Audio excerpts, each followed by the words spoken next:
방송에서 제공하는 투자 정보는 투자 판단에 대한 조언입니다. 방송에서 제공하는 주식의 가치, 가격 상승 및 가격 하락에 대해서는 방송사에서 보장하지 않습니다.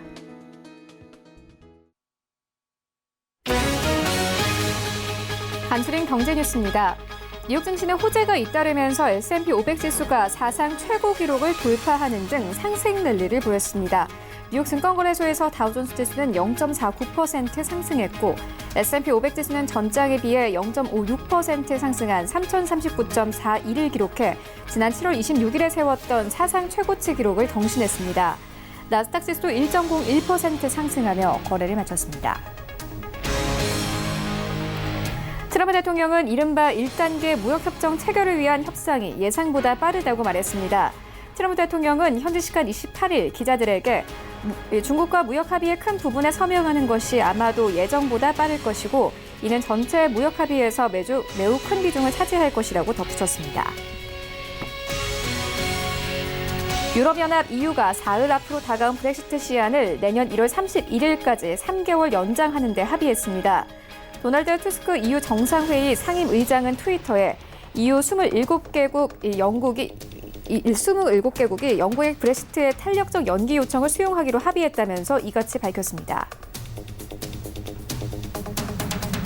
브렉시트 교착 상태 타개를 위한 보리스 존슨 영국 총리가 내놓은 조기 총선 동의안이 또다시 하원의 벽에 가로막혔습니다. 영국 하원은 현지 시간 28일 존슨 총리가 상정한 조기 총선 동의안에 대한 표결을 실시했습니다. 표결 결과 찬성이 299표, 반대가 70표로 동의안 통과에 필요한 전체 의석의 3분의 2 찬성을 얻지 못했습니다.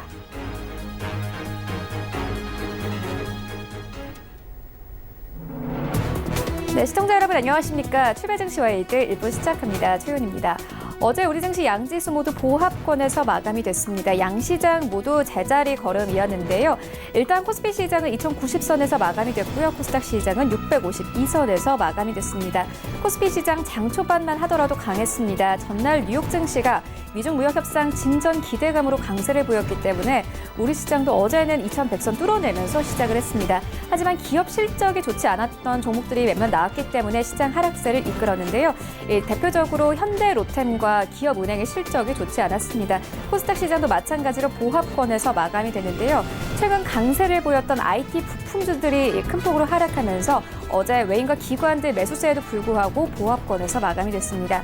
이런 가운데 간밤 뉴욕 증시 3대 지수는 모두 상승하며 거래를 마쳤는데 특히나 S&P 500 지수가 사상 최고치를 다시 한번 경신했습니다. 이런 시장 상황들 출발 증시 와이드 1부에서 정확하게 알아보도록 하겠습니다. 네, 먼저 글로벌 시시각각 시간 준비되어 있습니다. EU가 브렉시트 시한을 내년 1월 31일까지 3개월 연장하는 데 합의했습니다. 브렉시트 상황 함께 짚어보도록 하겠고요. 이어서 시진핑 중국 국가주석이 블록체인 기술의 발전 속도를 빠르게 해야 한다고 강조함에 따라서 어제 관련 종목들이 우리 시장에서도 강세를 나타냈습니다. 암호화폐 시장 함께 짚어보도록 하겠습니다. 네, 이어지는 라이브 이슈타임에서는요. 현대중공업 지주의 3분기 영업이익이 작년 대비해서 38% 감소한 것으로 나타났습니다. 투자 의견 들어보도록 하겠고요. 이어서 SK텔레콤과 카카오가 3천억 원 규모의 지분을 맞교환하고 ICT 산업을 선도하기 위해 손을 잡았습니다. 어제 카카오는 장중에 강세를 보이긴 했지만 장 막판에는 보합권에서 마감이 됐는데 투자 의견 들어보도록 하겠습니다. 출발 증시 와이드 1부 지금 출발합니다.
네, 시장의 중심이 되는 이슈를 꼼꼼하게 체크합니다. 글로벌 시시각각 시간인데요. 바로 투자증권 영업부 윤정식 팀장 화상으로 연결되어 있습니다. 네, 안녕하십니까? 네, 안녕하세요. 네, 먼저 이 간밤의 시장 상황부터 짚고 가도록 하겠습니다. 간밤의 뉴욕 증시 3대 지수가 모두 3대 지수가 모두 상승하며 거래를 마쳤습니다. 트럼프 대통령이 에이펙 회의에서 1단계 무역 합의에 서명할 것이다 이렇게 밝히면서 S&P 500 지수가 사상 최고치를 경신했습니다. 종목별로 움직임은 어땠습니까? 네, 우선은 종목별로는 마이크로소프트, AT&T, 알파벳 같은 이 기술주들 중심으로 좀 상승을 했는데요. 이 기술주들이 2% 이상씩 상승을 하면서 전체적으로 지수를 끌어올렸습니다. 이 지수부터 좀 정리를 더 먼저 해드리면요. 뉴욕 증권거래소에서 다우존스 30 산업평균 지수는 전거래일 대비 0.49% 상승한 27,090.72에 장을 마감을 했고요. S&P 500 지수는 0.56% 상승한 3,039.42. 그리고 기술주 중심의 나스닥 지수는 1.01% 상승한 8,325.99에 거래를 마쳤습니다. 이 뉴욕 증시는 이날 3,885일 동안 상승 장세를 지속을 했는데요. 사상 두 번째 최장기 기록입니다. 특히 S&P 500 지수 같은 경우는 지난 7월 26일 세웠던 사상 최고치 기록을 경신하면서 굉장히 좋은 모습들을 보여줬고요. 트럼프 대통령 같은 경우도 이날 트위터에서 일자리를 위한 큰 승리라면서 미국은 매우 잘하고 있다. 이런 부분들이 나왔습니다. 이 미국 무역 협상에 대한 기대감, 그리고 브렉시트 시기 연기 소식, 그리고 일부 기업들의 호재성 재료가 모두 맞물리면서 이런 좋은 모습들을 보여줬는데요. 특히 트럼프 대통령이 중국과의 협상안 서명을 언급했고요. 여기에다가 EU는 브렉시트 시기 연장을 발표한 점이 투자 심리 개선의 효과를 나타냈다라고 보시면 되겠습니다. 이 트럼프 대통령은 미중 무역 협상 스몰 딜 합의 이후에 관련 내용 구체화가 예정보다 빠르다고 언급을 했고요. 더불어서 에이펙 회의에서 합의의 타결을 볼 것이라고 주장하는 등 이 미중 무역 협상에 대한 기대치가 상당히 높아지면서 주식시장 상승을 견인했습니다. 일부에서는 이번 합의에 농산물 수입 증가뿐 아니라 금융 개방, 그리고 위안화 절상, 기술 이전 등과 같은 일부가 더 포함될 수 있다는 분석도 나오고 있어서 시장 기대가 높은 상황인데요. 특히 트럼프가 이날 1단계 합의라고 말하지만 전체 협상에서 매우 큰 비중을 차지한다라고 주장하면서 이런 시장에 대한 기대감들을 올렸다라고 보시면 되겠습니다. 여기에다가 EU 같은 경우는 영국이 보내온 브렉시트 일정 연장을 내년 1월 31일로 3개월 연기하는 데 합의를 했고요. 더불어 영국과의 합의안에 대해서 영국 의회가 비준한다면 브렉시트 일정이 빨라질 수 있다라고 발표를 했습니다.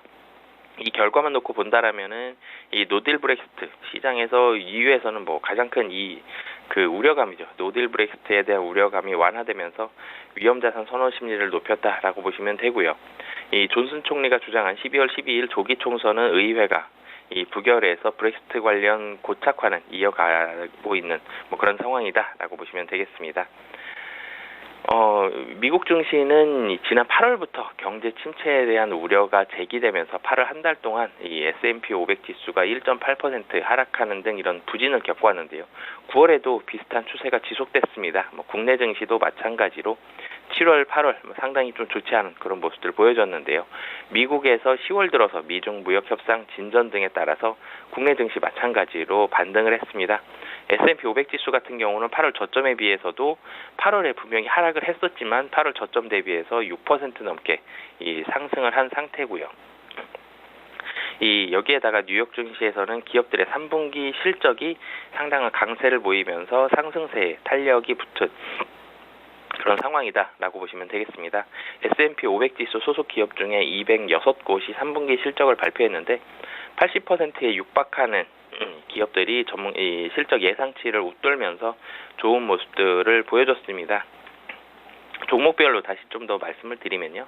MS 같은 경우는 2.46% 지난주 아마존과의 100억 달러 규모의 이 국방부 클라우드 계약 경쟁에서 이겼다는 소식이 전해지면서 2.46% 상승하면서 전체적으로 시장을 견인했다라고 보시면 되겠고요. 아마존은 0.89% 같이 상승을 했고요. 퀄컴 같은 경우는 새로운 소식은 없었지만 중국과의 무역 분쟁 완화 기대감이 이어지면서 3.59% 상승을 했습니다. 이 반도체 장비 업종이죠. 레미리 리서치 같은 경우는 4.15% 이 지난주 양호한 실적이 발표된 이후에 매수세가 유입되면서 강세를 보였고요. 다른 종목들도 대체적으로 좀 강세를 보였고 통신업종이 여기에다가 이 강세를 더했습니다. AT&T 같은 경우는 예상보다 양호한 실적을 발표하면서 4.18% 상승을 했고요. AT&T는 실적도 양호했지만 2020년도 주당 순이익도 33% 이상 늘릴 계획을 발표하면서 이 4.28% 상승을 했습니다. 약품 및 소매업체인 이 월그린 부츠 같은 경우는 예상보다 양호한 실적 발표에도 불구하고 상승은 0.65%로 어느 정도 좀 제한이 되는 그런 모습들을 보여줬고요. 반도체 업체죠. 이 온 세미컨덕터 같은 경우도 10.58% 상승하면서 이 시장 전체적으로 상당히 좀 이 상승이 좀 더 강한 그런 모습들이 보여졌습니다. 이 티파니 같은 경우도 이 모에트 헤네시 루이비통이 인수한다고 발표하자 31%가 넘는 그런 상승을 보여줬고요. 이 장 마감 후에 실적을 발표한 알파벳은 이 부진한 실적 발표 이후에는 1% 넘게 하락을 하고 있습니다. 비욘드 미트 같은 경우는 양호한 실적 경쟁에도 불구하고 이 경쟁 우려가 부각되면서 장중에는 4.56% 상승했는데 이 시간 외로 본다라면 7% 넘게 이 하락하는 그런 모습들을 보여줬습니다. 분명히 시간 외로 지금 하락하는 종목도 있지만 전장 같은 경우는 이 실적 강세에 상승세가 상당히 좀 탄력이 붙었기 때문에 굉장히 좀 긍정적인 부분으로 시장 전체적으로 기업들을 긍정적인 뷰로 보는 그런 부분들이 많아졌다라고 보시면 되겠고요. 이 국제 유가 같은 경우는 중국 경제 지표 악화 등에 대한 여파에 힘입어서 5거래일 만에 하락하는 그런 모습들을 보여줬습니다. 네, 뉴욕 증시 상황 짚고 왔고요. 이어서 유럽 이슈 다뤄보도록 하겠습니다. EU가 사흘 앞으로 다가온 브렉시트 시한을 내년 1월 31일까지 3개월 연장하는 데 합의했습니다. 이와 함께 영국이 최종 시한보다 더 빨리 유럽연합을 탈퇴할 수 있을 것으로 보이는데 관련된 내용 조금 더 자세하게 좀 짚어주시죠. 네, 이 영국의 새 합의안이 사실은 영국의 하원 문턱을 못 넘었습니다. 그렇기 때문에 통과가 되진 못했고요.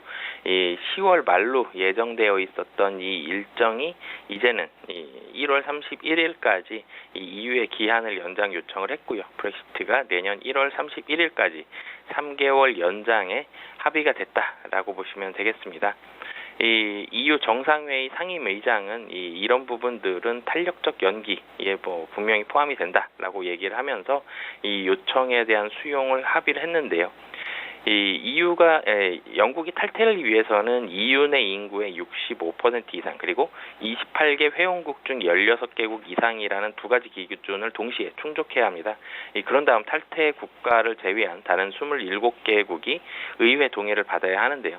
상당히 좀 복잡하고 까다롭고 굉장히 좀 오래 걸리는 그런 과정을 거쳐야 하는데요. 그해 4월 29일 EU 정상회의는 EU 집행위원회에 협상 권한을 부여를 했고요. 그해 5월 같은 경우 이 집행위는 탈퇴 협상 가이드라인을 발표를 하고 5에서 6월에 탈퇴 협상을 진행을 했습니다. 이런 부분들을 거치면서 10월에 보리스 존슨 총리는 이 의회의 문턱을 좀 넘으려고 노력을 했지만 이런 부분들을 통과를 하지 못했습니다.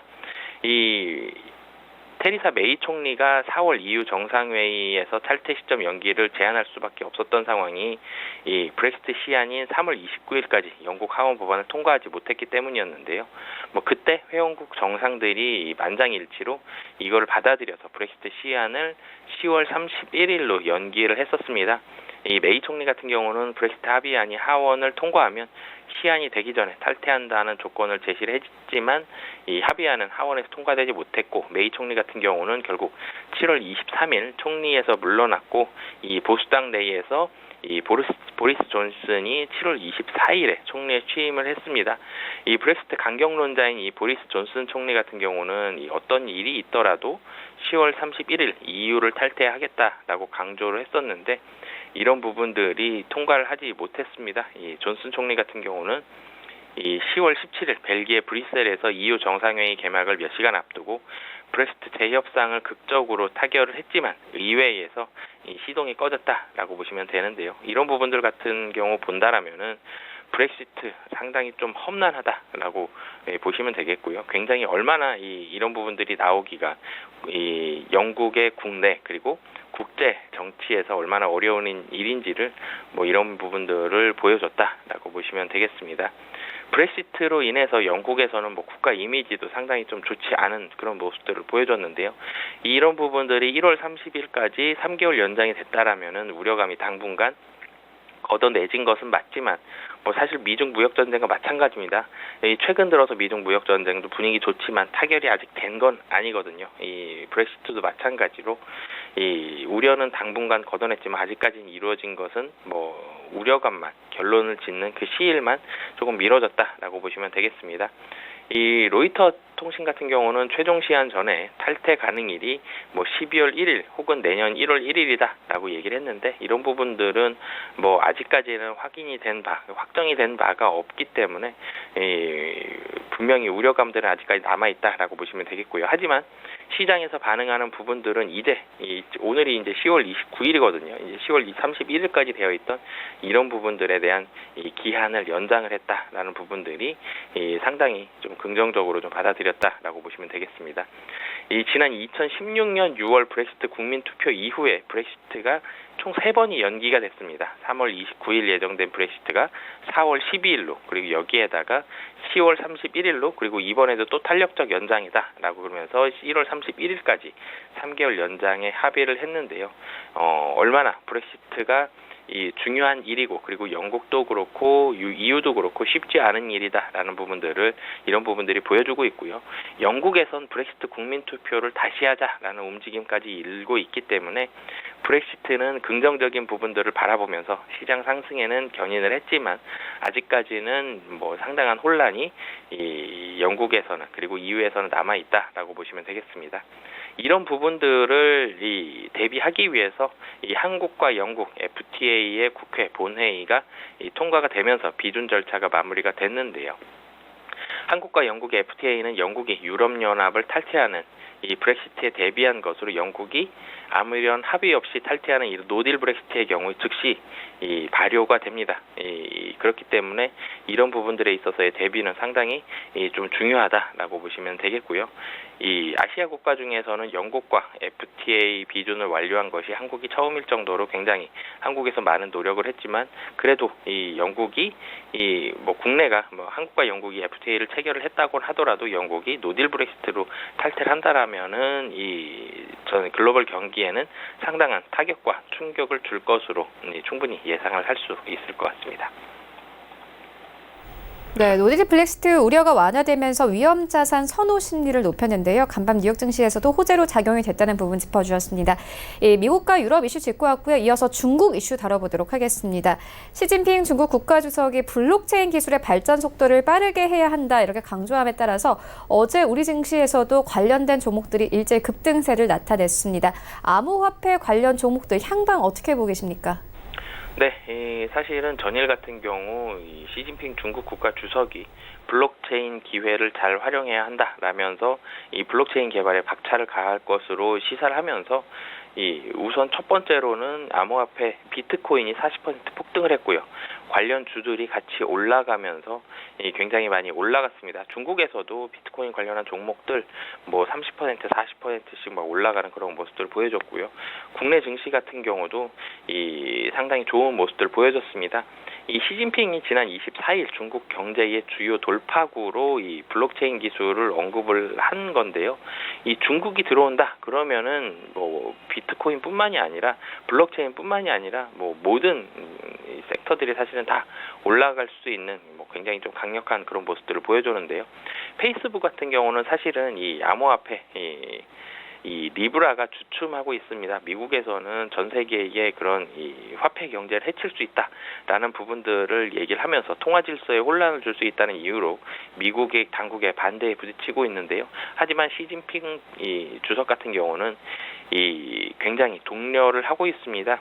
중국 경제의 주요 돌파구로 블록체인 기술이 필요하다. 이 블록체인 표준화 연구에 힘써서 국제적인 발언과 규칙, 재정권을 높여야 한다라면서 중국이 블록체인 분야에서 주도권을 줘야 된다라고 강조를 했습니다. 이 국내 증시 같은 경우도 이 전일장 관련주가 강세를 보여줬는데요. 이 비덴트 같은 경우가 5%, 우리 기술 투자가 22.3%, SCI 평가 정보가 15% 이상 상승하면서 굉장히 좀 강한 모습들을 보여줬는데요. 분명히 이 지금까지 비트코인, 블록체인 이 관련한 종목들이 올라가는 급등한 적이 상당히 좀 자주 있습니다. 하지만 그 뒤에 다시 급락하는 경우도 많았거든요. 그렇기 때문에 첫 번째로는 국내에서 비트코인 관련한 올라갔던 이 회사들의 실적을 살펴보는 게 중요하고요. 두 번째로는 좀 전에 나왔던 대로 시진핑 국가주석의 발언, 중국의 움직임을 주목할 필요가 있습니다. 중국이 움직인다라면은 이 실적이 어느 정도 뒷받침되지 않더라도 분명히 분위기에는 당분간 좋을 것이기 때문에 가장 좋은 건 국내 이 코인 업체들의 실적, 그 다음에는 이 중국의 움직임들을 보면서 이 코인주들의 움직임을 예상을 할 수 있을 것 같습니다. 네, 아까 잠시 리브라에 대해서 언급을 해주셨는데 바이낸스의 CEO도 중국의 블록체인의 전격 도입은 리브라의 영향이 크다 이렇게 언급을 하기도 했습니다. 하지만 리브라 같은 경우에는 미국 당국의 반대 직면에 있는 상황이기도 한데요. 관련된 상황 어떻게 보고 계십니까? 네, 사실은 중국과 미국의 상황 굉장히 좀 반대로 가고 있다라고 보시면 되겠습니다. 이 마크 저커버그 페이스북 CEO가 이 굉장히 좀 이 야심차게 준비한 암호화폐였거든요. 이 리브라가 이 상당히 미국에서는 주춤하고 있는데요. 이 페이스북 같은 경우는 2020년 공개로 이 리브라를 개발을 하고 있었지만 기존 국제 통화 질서에 혼란을 줄 수 있다는 이유로 미국 당국의 반대에 직면을 해 있습니다. 하지만 이 인민은행은 이 페이스북의 리브라에 자극을 받아서 자체 암호화폐를 개발하는데 박차를 가하고 있는 그런 모습들인데요. 이 마크 저커버그 같은 경우는 이 미국 의회 청문회에 출석해서 리브라가 미국이 차세대 금융 주도권을 쥐는데 결정적인 역할을 할 것이며 만약 지연된다라면은 중국에 추월당할 것이다라고 이 경고를 하고 있는데요. 중국과 미국의 이런 분위기가 상반되지만 사실 미국에서 이런 부분들을 어느 정도 좀 풀어준다라면은 이 페이스북의 이 암호화폐 리브라가 좀 더 개발에 속도를 낼 수는 있겠지만 현재로서는 그럴 가능성 높지는 않아 보이고요. 도리어 이 중국이 이런 부분들을 많이 앞서 나간다라면은 미국에서는 제재가 나올 가능성이 현재로서는 좀 더 높아 보인다라고 예상할 수 있겠습니다. 네, 이어서 스마트폰 시장 짚고 가도록 하겠습니다. 샤오미가 세계 2위의 스마트폰 시장인 인도에서 올 3분기에 스마트폰 출하량이 분기별 사상 최고치를 기록을 했습니다. 반면에 삼성전자 같은 경우에는 이 점유율 2위로 밀린 상황인데요. 1위 자리 좀 노려볼 수 있을까요? 네, 사실은 1위 자리 노리기는 좀 쉽지는 않아 보입니다. 인도에서 3분기 스마트폰 출하량이 분기별 사상 최고치를 기록을 했습니다. 지난해 같은 기간보다 늘어난 3분기 출하량이 4,900만 대를 기록을 했는데요. 지난 2분기에 비해서도 32%가 늘어난 수치입니다. 인도 경기가 굉장히 좋아졌다라기보다는 9월 28일부터 10월 4일까지 진행되는 이 축제를 앞두고 수요가 증가하고 이 수요 증가를 예상을 하면서 샤오미라든지 삼성전자 같은 주요 스마트폰 공급 업체들이 상당히 공격적인 마케팅을 펼쳤는데요. 이 3분기 스마트폰 점유율이 샤오미가 26%로 1위인데요. 삼성전자가 20%로 2위를 차지하면서 상당히 선방을 하고 있습니다. 하지만 이 비보가 17% 그리고 그 뒤에도 지속적으로 좀 중국 업체들이 많이 나오고 있는데요. 이 중국 브랜드들의 점유율 자체가 상당히 올라가고 있습니다. 삼성전자가 좀 침체되는 그런 상황인데요. 샤오미가 줄어든다라면은 샤오미의 다른 브랜드 그리고 중국의 다른 브랜드들이 이를 만회하는 그런 모습들로 올라가고 있기 때문에 전체적으로는 삼성전자가 점유율 1위까지 올라가기는 좀 쉽진 않은 상황이고요. 중국의 점유율이 전체적으로 좀 확대가 될 가능성이 현재로서는 높아 보인다라고 볼 수 있겠습니다. 네, 알겠습니다. 지금까지 바로 투자증권 여부 윤정식 팀장과 함께했습니다. 고맙습니다. 네, 감사합니다.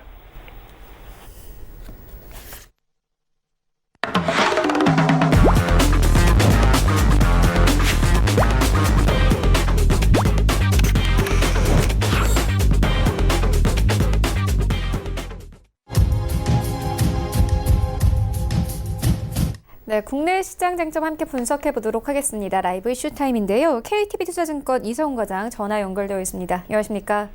네, 안녕하십니까? 네, 현대중공업지주의 3분기 영업이익이 작년 대비해서 38% 이상 감소했습니다. 각 부분별로 실적 한번 짚어주시죠. 네, 우선 지금 정유, 건설, 기계 등의 부분 실적이 전체적으로 봤을 때는 통합적으로 보면 좀 부진한 모습 보여주었는데요. 그렇기 때문에 현대중공그룹의 3분기 수익성은 반토막까지 난 수준이라고 볼 수 있겠습니다. 올해 3분기 연결 기준 영업이익이 2,196억으로 작년 같은 기간에 비해서 38% 감소한 모습 보여주었고요. 이 같은 기간의 매출액은 6조 5,300억으로 1.1% 줄었습니다. 이 당기순이익은 661억으로 72%까지 감소했는데요. 이 수익성 감소 배경 중 가장 큰 원인은 이 그룹 매출의 대부분을 차지하는 현대오일뱅크의 영업이익이 유가 하락과 또 휘발유 납사, 또 크랙 이 하락 효과로 34%까지 준 부분이 크다라고 말씀을 드릴 수 있겠고요. 하지만 그 외 계열사들의 이익은 쭉 드러났습니다. 현대건설기계는 고수익 장비 판매 효과로 영업이익이 1년 만에 1.6% 가량 늘었고, 현대일렉트릭 같은 경우에는 이 수익성 높은 이 부품과 기자재를 비롯하면서 이 친환경 기술 서비스 등의 매출 증가로 영업이익은 59% 가량 급증했다라고 볼 수 있겠습니다. 이 조선 부분의 중간 지주사죠. 한국조선해양 같은 경우에는 3분기 영업이익이 303억으로 같은 작년에 대비해서 20% 정도 감소했고요. 전분기보다는 45% 급감한 수치입니다. 이 조선 부분의 흑자를 유지했지만 이 해양 플랜트 부분의 물량 감소로 비용 부담이 지속하면서 211억 원의 영업 손실을 냈었고요. 이 같은 기간 매출액은 3조 6,427억으로 같은 기간에 작년에 대비해서 12.1% 늘었습니다. 순이익은 204억 원을 기록하면서 흑자 전환에 성공했지만 전분기 대비로는 무려 89%까지 떨어졌고요.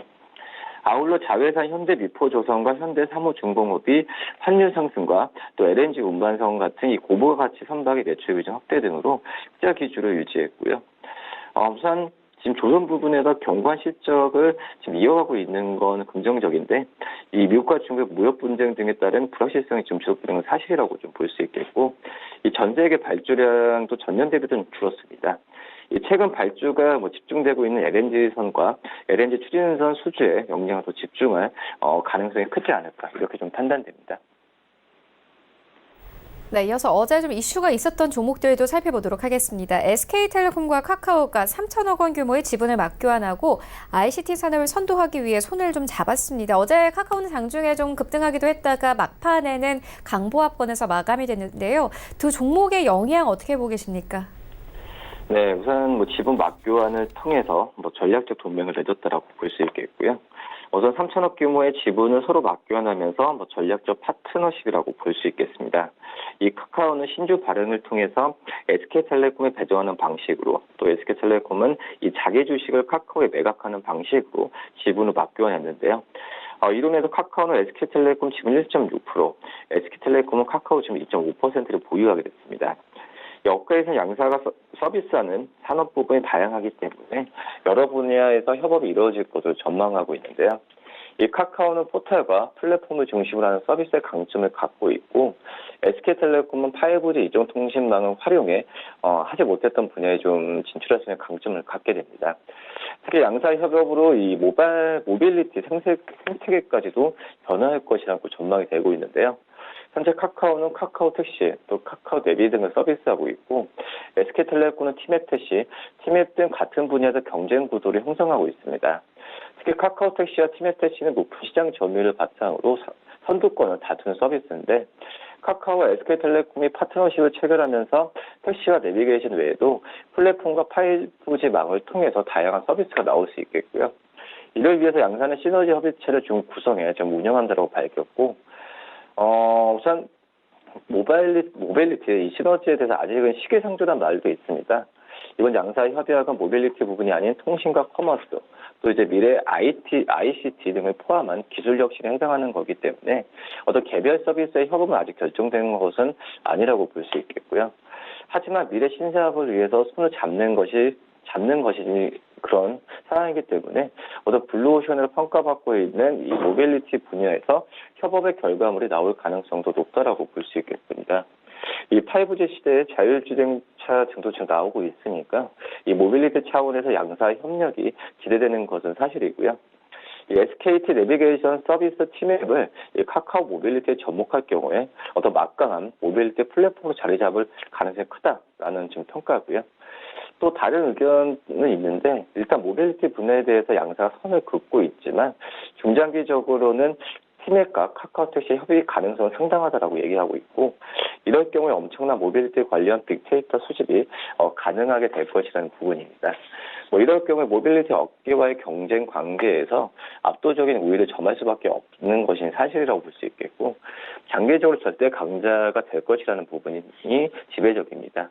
반대로 후발 모빌리티 업체들은 더욱더 힘겨운 생태계 속에서 경쟁할 수밖에 없다라고 볼 수 있겠는데 이 카카오 모빌리티는 풍부한 자금력을 활용하면서 택시회사 인수하는 등 활발한 M&A에 나서고 있는데 지난해 2월이었죠. 이 카풀 서비스 회사 럭시를 인수한 것을 시작으로 현재까지 최소 652억 원에 이르는 자금을 인수합병에 투입했습니다.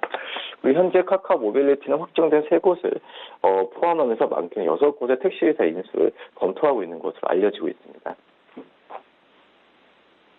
네, SK텔레콤과 카카오의 전략적 파트너십으로 모빌리티 생태계 변화가 예상된다는 부분 짚고 왔습니다. 이어서 다음 이슈로 옮겨가 보도록 하겠습니다. 한국형 펜지펀드 운용사들이 절반 이상이 재무 건전성 악화에 허덕이고 있는 것으로 나타났습니다. 금융당국의 대규모 퇴출 방침이 현실화되는 것이 아니냐는 우려도 나오고 있는데요. 현실화 가능성 어떻게 보고 계십니까? 네, 우선 여전히 증가세를 지금 보이는 게 이 해치펀드 운용사들이라고 볼 수 있겠는데 절반 이상 재무 건전성 악화에 허덕이고 있는 것으로 나타났습니다. 그렇기 때문에 대규모 퇴출 방침이 현실화되는 거 아니냐라는 우려가 지금 나와주고 있고요.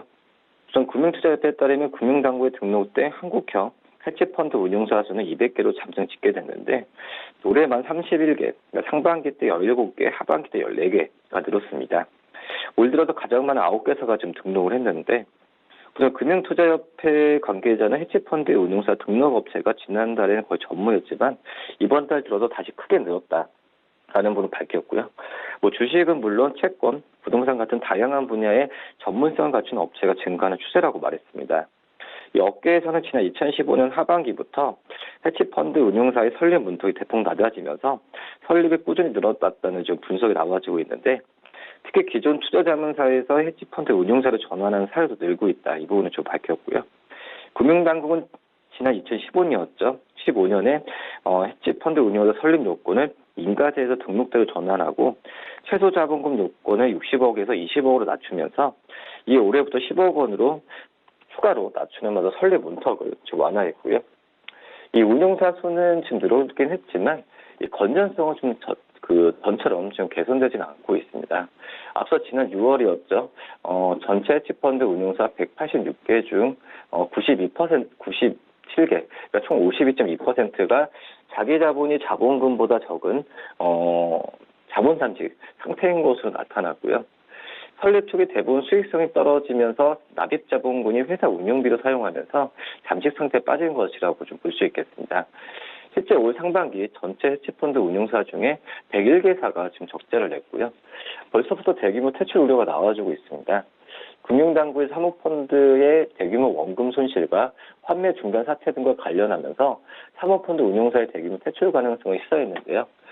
우선 윤성수 금융위원장과 윤석현 금융감독원장은 최근 국회 국정감사에서 사모펀드 운용사에 대해서 전수조사를 실시하면서 등록 요건에 미달하면 퇴출할 수도 있다라고 좀 밝혔고요. 지난 7월이었죠. 사모 DLF의 원금 손실과 또 해치펀드 운용사, 또 라임 자산 운용의 환매 중단 같은 이 사모펀드 시장에 좀 악재가 잇따르고 있는데 일각에서는 올 들어 국내 증시 변동성이 확대되는 현재 상황에서 이 사모펀드 시장 악재가 겹치면 해치펀드 운용사들의 수익성 악화가 심화되면서 이 퇴출 가능성도 높아질 수 있다는 우려가 나와지고 있습니다. 한 운용사 대표 이런 말을 했는데요. 최근 악재는 상당수 사모펀드 운용사들과는 직접적인 상관이 없다라고 얘기를 했고, 하지만 기관은 물론 개인들의 투자 손실 우려를 부추기면서 사모펀드 투자 심리를 위축시킬 경우에 단기적으로 건전성이 취약해 헤지펀드 운용사들의 수익성이 더 떨어질 수 있다는 우려했습니다. 네, 또 어제 시장에서 반등 이어왔던 종목들도 살펴보도록 하겠습니다. LG화학이 지난주만 하더라도 29만 원대를 횡보했는데 어제 다시 30만 원대 회복하면서 반등 기대감 나오고 있습니다. 관련돼서 어떻게 보고 계십니까? 네, LG화학의 주가 30만 원대로 재탈을 하고 있는데요. 우선 LG화학의 올해 주가는 부진을 면치 못했습니다. 지난 2월 20일 종가가 39만 4,500원까지 올랐었는데, LG화학의 주가가 3월에는 40만 원대 고지를 가지로 간 현재 상태라고 볼 수 있겠고요. 하지만은 이제 ESS 화재 그리고 여러 가지 악재로 나와지면서 지난달 말에는 30만 원대까지 무너지는 모습을 보여주었습니다. 우선 분위기가 다시 달아오르기 시작한 것은 시장 예상치를 웃도는 3분기 실적 발표 이유라고 볼 수 있겠는데, LG화학의 3분기 영업이익은 3,803억을 기록했는데요. 2분기 대비 42% 늘어난 실적이고요. 이익 체력을 확인했다는 것이 증권 업계의 공통된 시각이라고 볼 수 있겠고, 이 4분기에는 ESS 화재 충당금 설정으로 이익 감소가 좀 예상됐지만, 그간 ESS 화재와 함께 주가 부진에 주 원을 꼽히던 이 폴란드 전기자동차 공장의 수율이 본궤도에 오를 것으로 좀 보이면서 기대치가 한층 높아지고 있는 상황이라고 볼 수 있겠습니다. 이 전기자동차용 2차 전지 이 폴란드 공장 같은 경우에는 이 장비의 개조와 보안 투자 등으로 연말에는 수율을 90% 달성할 것으로 좀 판단이 되고 있고요. 이 정상화 일정은 기존 회사 측 계획보다는 수개월 지연된 현재 상황인데, 생산성이 획기적으로 향상된 설비인 만큼 수요 정상화 이후로는 이 전기 자동차용 2차 전지 영업이익은 본격적으로 증가할 가능성이 크지 않을까 이렇게 보이고 있습니다. 이 향후 주가 흐름에 대한 전망도 지금 LG화학은 긍정적으로 볼 수 있겠는데요. 이 본격적인 성장세는 2020년으로 지금 점쳐지고 있고, ESS 화재 등으로 인한 일회성 비용이 줄고 자동차 전지 매출이 자동차 전지 매출의 큰 상승세를 보일 것으로 좀 전망이 좀 되고 있습니다. 우선 지금 2020년 자동차 전지 매출액은 9조 원을 돌파하면서 올해 대비 80% 이상 증가할 가능성이 크다라고 볼 수 있겠고요. 이 석유화학 전망을 보수적으로 가정해도 올해 발생한 전지 관련 일회성 손실이 감소하면서 2020년에 영업이익은 30% 이상 개선될 것이라고 보여지고 있고요. 단기 실적 부진은 아쉬우긴 한데 중대형 전지의 이 성장성 자체가 훼손되는 것은 아니기 때문에 이 단기 조정 국면 이후에 주가의 반등은 지금 기대해도 괜찮지 않을까 이렇게 보입니다. 네, ESS 화재에도 불구하고 오히려 악재를 털어내는 모습입니다. 어제 코스닥 시장에서 2차 전지 관련주가 일제 강세를 보였는데요. 관련된 종목들 흐름 어떻게 보이십니까? 네, 2차 전지 관련주들 최근에 좀 흐름이 좋습니다. 우선은 여러 바이오나 다른 테마주들의 주가가 약간의 좀 정체성을 보여주면서 지금 현재 같은 경우는 2차 전지 관련주들의 상승세가 눈에 띄게 나타난다라고 좀 볼 수 있겠고요. 우선 지금 관련주들은 여러 가지 종목들이 많습니다. 우선 테마주로 보여주고 있긴 하지만 LNF 역시 2차 전지 관련주 테마주에서 어제장에서 강세를 보여주었고요. 이 포스코 케미칼 같은 경우에도 거래량을 띄면서 상승세를 좀 보여주었고, 2차 전지 관련주 테마에 상승 나오는 거죠. 에코프로 같은 경우에도 2만 원대를 돌파하는 모습을 좀 보여주었습니다. 우선 시장 같은 경우에는 지금 현재 더 2차 전지에 대한 부분은 긍정적인 뷰를 가지고 있다라고 좀 말씀을 드릴 수 있겠고요. 특히 이제 내년부터의 2차 전지에 대한 그 전에 우려됐었던 수요 부분이 정상적으로 된다고 한다면은 상승 여력은 계속할 가능성은 좀 있지 않을까 이렇게 좀 보입니다. 네, 알겠습니다. 이어서 다음 이슈로 옮겨가 보도록 하겠습니다. 기업공개 시장 최대어로 꼽히는 SK자회사, SK바이오팜이 상장 수순에 들어갔습니다. 비상장사로서 처음으로 미국 FDA의 신약 허가를 받고 연이어 허가 획득을 노리는 진기록의 주인공답게 이 시총 5조 원도 무난하다는 평가도 나오고 있는데요. 전망 어떻게 보고 계십니까? 네, SK 바이오팜은 또 제약 바이오 업계를 이끌 어떤 지금 현재 시장을 많이 주목을 많이 받고 있는 기업이라고 볼 수 있겠는데요. 왜냐하면 지금 코스닥 시장에서 지금 임상 실패 소식이 계속 전해지면서 SK 바이오팜의 신약 개발 성과는 더 갑질하고 볼 수 있겠습니다. 우선 지금 SK 바이오팜은 잘 알려진 것처럼 SK의 100% 자회사입니다. SK 라이프 사이언스 사업 부분이 물질 분할된 이후에 지금까지 완전 자회사로 좀 존재하고 있는데 그동안 몇 차례 물상증자를 단행했긴 했지만 계열사나 외부 자본의 힘을 빌리지 않았고요. 최태원 SK그룹 회장이 얼마나 강력한 의지를 갖고 신약 사업을 이끌어왔는지 알 수 있는 대목입니다. SK 바이오팜은 모두 8개의 파이프라인을 보유 중인데 이 가운데 수면장애 치료죠. 신약 스노시가 FDA 승인을 이미 받았고 이 뇌전증 치료제인 세나베다도 이제 FDA 허가 심사 중입니다. 이들 프로젝트를 이끌어 오는 동안 SK 바이오팜은 연결 비중으로 작년 말까지 모두 4,794억 원을 연구비와 개발비로 좀 지출했고요. 설립 당시에 총 자산이 2,317억 원이었는데 차례 유상 증자에도 불구하고 연구개발비를 모두 비용으로 처리하는 바람에 작년 말 총 자산은 955억으로 좀 줄었습니다. 부채 비율은 63% 수준이라고 볼 수 있겠고요. SK라는 확실한 뒷배가 없었으면 좀 어려운 일이지 않았나 판단이 되고 있고 또 이제 SK 바이오팜이 집중하는 분야가 하나같이 희귀의약품입니다. 세계적으로 약이 없거나 드물으면서 환자들의 요구가 빗발치는 분야인데요. FDA처럼 까다로운 기관도 신속 승인 제도로 시판을 지금 줬고 있고요. 미국 제재사에 지금 기술 수출하고 올 7월부터 시판되기 시작한 이 스노시 같은 경우에는 이 기면증 치료제인데 이 기면증 같은 경우는 시도 때도 없이 졸음이 와서 불의 사고로 이어질 수 있는 희귀 질환입니다. FDA 허가 심사 중인 이 세노바메이트 같은 경우는 뇌전증 치료제라 볼 수 있겠는데 역시 환자들은 소수지만은 개발료가 절실한 상황이고요. 우선 지금 SK 바이오팜 같은 경우는 이외에도 희귀신경계 질환이나 집중력 장애 그리고 조울증 치료제 같은 희귀 질환 내지 이렇다 약이 없는 질환에 좀 집중하고 있습니다. 약효 비교를 통해서 기존 약을 뛰어넘어야 하는 난관을 좀 피하는 전략이라고 좀 볼 수 있겠고요. SK 바이오팜 같은 경우에는 역시 또 파이프라인에 대한 국내 간의 글로벌 임상으로 설계하고 지금 실행했는데 국내 임상을 진행한 거는 세노바메이트와 조현병 치료제밖에 없습니다. 이 세노바메이트의 경우에는 국내에서 외국인과 일본인을 대상으로 따로 지금 임상을 진행했고요. 일본인 임상의 경우에는 정상인 대상 안전성 테스트가 진행되고 있습니다. 이후에 글로벌 임상 데이터를 더해서 일본 시판을 노리고 있다고 볼 수 있겠고, 결론을 말씀드리면 SK 강력한 지원 아래에서 글로벌 임상에 집중할 수 있게 됐고, 막대한 수익을 눈앞에 둘 수 있는 현재 상황이라고 좀 정리할 수 있겠습니다. 네, 알겠습니다. 지금까지 KTB 투자증권 이성훈 과장과 함께했습니다. 고맙습니다. 네, 감사합니다. 네, 1부는 여기서 모두 마치도록 하고요. 잠시 후 2부에서는 전문가들과 함께하는 종목 라이브쇼, 라이브 매매타임이 이어집니다. 여기에 더해서 오늘 장에서 이슈몰이라고 있는 특징주까지 꼼꼼하게 살펴봐 드리겠습니다. 채널 고정해 주시고요. 저희는 잠시 후 2부로 다시 찾아오도록 하겠습니다.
안녕하세요. K웨더 라이프스타일 예보 김단비입니다.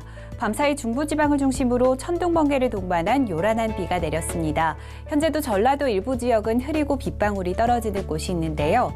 이 비는 오늘 아침 대부분 그치겠고 낮부터는 구름만 많겠습니다.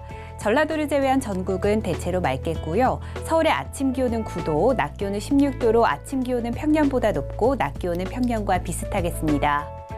오늘 대체로 맑은 가운데 크게 덥지도 춥지도 않아서 활동하기 무난하겠습니다. 다만 이 미세먼지에는 주의를 하셔야겠는데요. 황사의 영향으로 오늘 오전 서울, 경기와 충남은 미세먼지 농도 매우 나쁨 단계, 전라도는 나쁨 단계를 보이겠고요. 서쪽 지방은 오후에도 계속해서 옅은 황사의 영향을 받겠습니다. 외출 시 황사용 마스크 꼭 챙겨주시기 바랍니다. 오늘은 중국 중부지방에서 다가오는 고기압의 영향을 받아 전국이 대체로 맑겠습니다. 다음은 자세한 지역별 날씨입니다. 중부지방 수원과 춘천의 아침 기온 9도를 보이고 있고요. 낮 기온은 16도에서 18도 분포를 보이겠습니다. 동해안의 아침 기온 11도로 어제보다 2도에서 3도가량 높고요. 낮 기온은 18도에서 19도가 예상됩니다. 남부지방 전라도는 아침까지 흐리다가 낮부터 차차 개겠고요. 낮 기온은 광주 18도, 대구 20도가 되겠습니다. 서해와 동해는 물결이 최고 3m까지 높게 일어 항해나 조업하는 선박들은 주의하셔야겠습니다. 이번 주는 전국적인 비 예보는 없습니다. 다만 금요일 강원 영동은 흐려지기 시작해 토요일에 비가 내리겠고요. 일요일에는 경북 동해안까지 확대될 전망입니다. 날씨였습니다.